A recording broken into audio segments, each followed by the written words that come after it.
ഈ നമ്മളുടെ വീട്ടിൽ വളർത്തുന്ന നാൽക്കാലികൾ മനുഷ്യനെ ഒരുപാട് സ്വാധീനിക്കുന്നുണ്ട്. നിങ്ങൾ ആലോചിച്ച് നോക്കിയണ്ട, മോണിറ്റർ ചെയ്താൽ നമുക്ക് മനസ്സിലാക്കാൻ പറ്റും കുറേ കാര്യങ്ങൾ. ഇപ്പോൾ നമുക്ക് എന്തെങ്കിലും ഒരു ദുരിതം വരാൻ പോവുകയാണ്, വീട്ടിൽ നാൽക്കാലികളുണ്ട്, പശുവോ പൂച്ചയോ പട്ടിയോ ഒക്കെ ഉണ്ടെങ്കിൽ ചിലപ്പോൾ നമ്മുടെ സമയം നല്ലതാണെങ്കിൽ നമുക്ക് ഒരാളുടെ ദോഷങ്ങൾ ആ പട്ടിയിലേക്കോ പൂച്ചയിലേക്കോ പശുവിലേക്കോ പോകും. അത് എൻ്റെ ലൈഫിൽ ഞാൻ ഒരുപാട് എക്സ്പീരിയൻസ് ചെയ്തിട്ടുണ്ട്.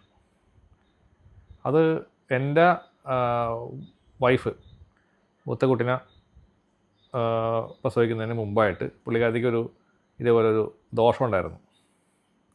ആയുസ്സിന് തന്നെ ദോഷമുള്ള ഒരു സംഗതി. അത് ജാതകം നോക്കിയപ്പോൾ തന്നെ അത് ഉണ്ടായിട്ടുള്ളതാണ്. അപ്പോൾ ഞങ്ങൾ കുറച്ച് പൂജകളും കാര്യങ്ങളൊക്കെ ചെയ്തായിരുന്നു. പക്ഷേ ഏറ്റവും കൂടുതൽ പ്രാർത്ഥന, നമ്മൾ ദൈവയോടുള്ള പ്രാർത്ഥന നന്നായിട്ട് ഞാൻ ചെയ്യുമായിരുന്നു. ആ സമയത്ത് വൈഫിൻ്റെ വീട്ടിലുണ്ടായിരുന്ന ഒരു പൂർണ്ണ ഗർഭിണിയായിട്ട് നിന്നൊരു പശു പെട്ടെന്ന് മരണപ്പെട്ടു.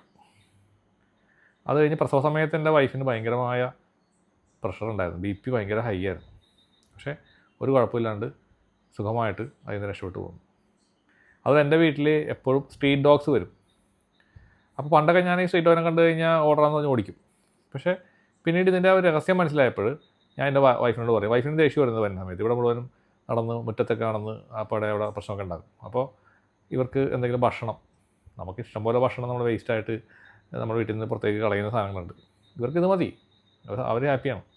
അപ്പോൾ നമ്മൾ ഞാൻ പറഞ്ഞ് കൊടുക്കാൻ പറയും. അപ്പോൾ ആദ്യമൊക്കെ വൈഫിന് അത്ര ഇഷ്ടം ഉണ്ടായിരുന്നില്ല, പിന്നീട് അത് പുള്ളിക്കാരത്തി അത് കൊടുക്കുമായിരുന്നു. പുള്ളിക്കാർക്ക് ഭയങ്കര ഇഷ്ടമാണ് പട്ടികളെയൊക്കെ. സ്ട്രീറ്റ് ഡോഗ് വന്നു കഴിഞ്ഞാൽ ഇവിടെ വന്നു കഴിഞ്ഞാൽ അതൊക്കെ ഭക്ഷണം ഇപ്പോഴും പുള്ളിക്കാരത്തി തന്നെ കൊടുക്കും. ഇത് ചില സമയങ്ങളിൽ ഇവർ കാണാണ്ടാവും, അല്ലെങ്കിൽ എവിടെയെങ്കിലും മരിച്ചെടുക്കുന്ന കാണാൻ പറ്റും. അപ്പോൾ നമുക്ക് ഒരാളുടെ ദോഷങ്ങൾ അവരെടുത്ത് അവരെ ഏറ്റുവാങ്ങുകയാണ് വാസ്തവത്തിൽ.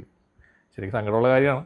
എന്നാലും എൻ്റെ വീട്ടിൽ വല്ല പട്ടികളെ മുമ്പ് വളർത്തുമായിരുന്നു. പക്ഷേ പട്ടികൾ ഇങ്ങനെ ഇടക്കിടക്ക് മരിച്ചുകൊണ്ടിരിക്കും. അപ്പോൾ എന്നെ ആ വിഷമം കൊണ്ട് ഞങ്ങൾ പിന്നെ അങ്ങനെ വളർത്താറില്ല ഇപ്പം. പക്ഷേ അതിന് പകരം സ്ട്രീറ്റ് ഡോഗ്സ് കടന്നു വന്നു തുടങ്ങി. ഇഷ്ടംപോലെ സ്ട്രീറ്റ് ഡോഗ് വരാറുണ്ട്, ചാവാറുണ്ട്. അത് കഴിയുമ്പോൾ അടുത്ത പുതിയ പട്ടികൾ വരും. അപ്പോൾ ഇപ്പം ഞങ്ങളുടെ വീട്ടിൽ 2 പട്ടികളുണ്ട്. അപ്പോൾ ഒന്ന് ഭൈരവനും ഒന്ന് ചക്രപാണി, അങ്ങനെയാണ് ഞങ്ങൾ പേരിട്ടിരിക്കുന്നത്. 2 പട്ടികളും ഡെയിലി വീട്ടിൽ വരും, ഇവിടെ എടുക്കും, ഭക്ഷണം കഴിക്കും, തിരിച്ചവരെ വേറെ അടുത്ത സ്ഥലത്തേക്ക് പോകും. അപ്പോൾ നിങ്ങൾക്കും സമാനമായ അനുഭവങ്ങൾ ഉണ്ടാവുമെന്ന് ഞാൻ വിചാരിക്കുന്നു.